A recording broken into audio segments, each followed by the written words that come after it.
Hello बच्चों, मैं वीरेंद्र यादव आप सभी का TMIS होम बेस्ड एजुकेशन में फिर से स्वागत करता हूँ। आज हम आपका हिंदी की व्याकरण का दूसरा चैप्टर संज्ञा के आगे के जो भाग हैं द्रव्यवाचक संज्ञा और कौन सा था समुदायवाचक संज्ञा वो समझेंगे। तो वो शुरू करने से पहले हम थोड़ा पुनरावर्तन कर लेते हैं। तो पहले भाग में हमने देखा संज्ञा किसे कहते हैं, जिसमें हमने काफ़ी चित्र देखे थे। मतलब किसी भी नाम को, किसी भी व्यक्ति वस्तु या स्थान के नाम को हम संज्ञा कहते हैं, जिसमें हमने काफ़ी उदाहरण भी देखे थे। तो उसके बाद हमने उसके भेद देखे, जिसमें हमें दिया गए थे उसके मुख्य 5 भेद होते हैं: व्यक्तिवाचक संज्ञा, जातिवाचक संज्ञा, भाववाचक संज्ञा, समुदायवाचक संज्ञा और द्रव्यवाचक संज्ञा। उसके बाद हमने सबसे पहले पढ़ा था व्यक्तिवाचक संज्ञा, मतलब जिसमें किसी भी विशेष व्यक्ति वस्तु या स्थान या भाव के नाम को हम क्या कहते हैं, व्यक्तिवाचक संज्ञा कहते हैं। जैसे कि हमने उदाहरण काफ़ी लिए थे, यमुना है, सोनिया मिर्ज़ा है, APJ अब्दुल कलाम जी हैं, माननीय प्रधानमंत्री जी हैं और डॉक्टर भीमराव अंबेडकर जी हैं, और काफ़ी उदाहरण देखे थे जो कि क्या थे, विशेष व्यक्ति के बारे में बता रहे थे। तो उसे हम कहते रहे थे व्यक्तिवाचक संज्ञा। आगे हमने पढ़ा था दूसरा जो कि था जातिवाचक संज्ञा।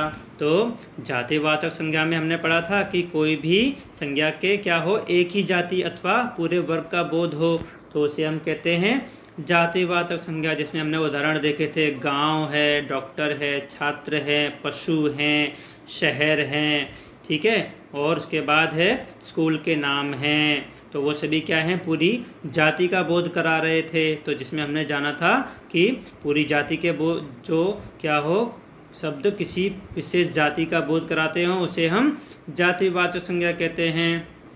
उसके बाद हमने उसका तीसरा प्रकार पढ़ा था, जिसमें दिया गया था भाववाचक संज्ञा। तो बच्चों, भाववाचक संज्ञा का भी हमने पढ़ा था कि जिन संज्ञा शब्दों से किसी भाव, गुण, अवस्था और आदि की जानकारी मिले उन्हें हम भाववाचक संज्ञा कहते हैं। जैसे कि खुशी है, बहादुरी है, सच्चाई है, कड़वापन है, थकान है, हरियाली है।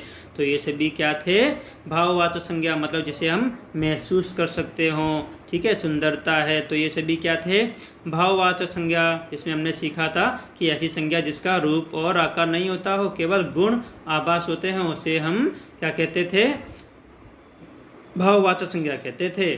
तो चलिए आज हम आगे पढ़ते हैं, जो कि क्या है, अगला गुण उसका है वो है समुदायवाचक संज्ञा। तो बच्चों, समुदायवाचक संज्ञा में हम पढ़ेंगे कि समुदायवाचक संज्ञा हम किसे कहते हैं। तो ये शब्द किसी समुदाय या संगठन के बारे में बताते हैं, जैसे कि सेना, सभा, झुंड, परिवार आदि। तो जिन संज्ञा शब्दों से एक जाति के व्यक्तियों, प्राणियों, वस्तुओं आदि के समूह या पूरा समुदाय का बोध होता हो, उसे हम समुदायवाचक संज्ञा कहते हैं। जैसे कि चलिए हम वाक्य बनाते हैं। जैसे नेताजी ने एक सभा में भाषण दिया। तो नेताजी किस में भाषण दे रहे हैं, सभा में दे रहे हैं, तो उसमें पूरा समुदाय, उसका समूह आ गया। उसी तरीके से अगला उदाहरण देखते हैं, कदम से कदम मिलाकर सेना आगे बढ़ रही है। तो कदम से कदम मिलाकर क्या हो रहा है, पूरी एक जाति आगे बढ़ रही है। तो सेना, मतलब जिससे सेना सुन के हमारे दिमाग में क्या आता है कि एक से अधिक लोग होंगे। उसी तरीके से सभा, यदि हम सुनेंगे कि वहाँ पे सभा बैठी है, तो हमको क्या होगा, सभा में पूरा समूह होगा, तो वो क्या हो जाएगा, समुदायवाचक संज्ञा हो जाएगा। ठीक है बच्चों, और आगे है, जैसे आगे लिखते हैं, सैनिकों की टोली मार्च कर रही है। तो सैनिकों का नाम सुन के हमारे दिमाग में क्या आता है कि एक से अधिक सेना है, तो वो भी क्या हो जाएगा, समूहवाचक संज्ञा, मतलब समुदायवाचक संज्ञा हो जाएगा। तो आगे हम पढ़ेंगे कि ऐसी संज्ञा जिससे क्या हो, पूरे समूह का बोध हो, उसे हम समूहवाचक संज्ञा कहते हैं, मतलब समुदायवाचक संज्ञा कहते हैं। तो समूहवाचक को दूसरे किस नाम से जाना जाता है, समुदायवाचक संज्ञा के नाम से जाना जाता है। जैसे कि और भी उदाहरण दिए हैं, भीड़ है, गुच्छा है। जैसे कि मॉल में बहुत भीड़ है, तो भीड़ सुनते ही हमारे दिमाग में क्या आता है कि वो क्या होंगे, एक समूह में होंगे, मतलब पूरा समुदाय होगा, तो वो क्या हो जाएगा, समुदायवाचक संज्ञा। उसी तरीके से अंगूर का गुच्छा, तो गुच्छा, चाबियों का गुच्छा, तो गुच्छा सुन के हमारे दिमाग में क्या आएगा कि एक से अधिक चाबियां हो सकती हैं, एक से अधिक अंगूर हो सकते हैं, तभी हम उसे गुच्छा दे सकते हैं, तो मतलब उसमें पूरा समूह का बोध हो जाएगा, तो वो क्या हो जाएगा, समूहवाचक संज्ञा हो जाएगा। तो बच्चों, तो हम कह सकते हैं कि जिन संज्ञा शब्दों से किसी समुदाय या समूह का बोध हो उसे हम समुदायवाचक संज्ञा कहते हैं। तो बच्चों, आपको समुदायवाचक संज्ञा समझ में आ गया होगा। आगे चलते हैं। तो अगला है द्रव्यवाचक संज्ञा। तो बच्चों, द्रव्यवाचक संज्ञा किसे कहते हैं? ये शब्द किसी द्रव्य तत्व के बारे में बताते हैं, जैसे कि सोना है, चांदी है, घी है, दूध है, तेल है, आटा है, चावल है, तो ये सभी क्या है, द्रव्यवाचक संज्ञा में आ जाएगा। तो जिन संज्ञा शब्दों से धातु, पदार्थ और द्रव्य आदि का बोध होता है उसे हम द्रव्यवाचक संज्ञा कहते हैं। तो जैसे कि उदाहरण लेते हैं, मैं रोज़ दूध पीता हूँ, तो दूध क्या हो जाएगा बच्चों, द्रव्यवाचक संज्ञा हो जाएगा, क्योंकि हम उससे क्या कर सकते हैं, क्वांटिटी में बता सकते हैं कि 1 गिलास, 2 गिलास।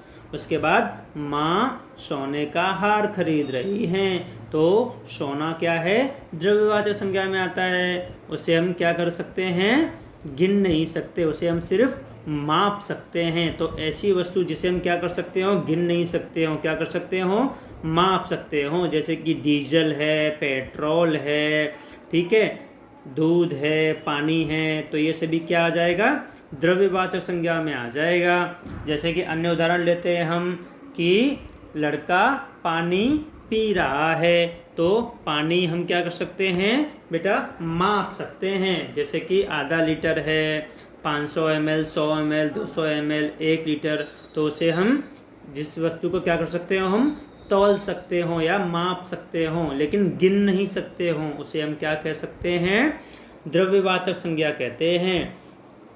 तो बच्चों, चलिए इसकी हम व्याख्या जानते हैं। तो ऐसी संज्ञा जो तरल अवस्था में हो, जिसकी गिनती संभव नहीं हो, मतलब जिसे हम गिन सकते नहीं हो, उसे क्या कहते हैं, द्रव्यवाचक संज्ञा कहते हैं।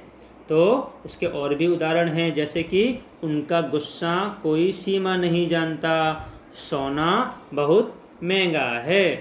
तो बच्चों, द्रव्यवाचक संज्ञा भी आपको समझ में आ गया होगा।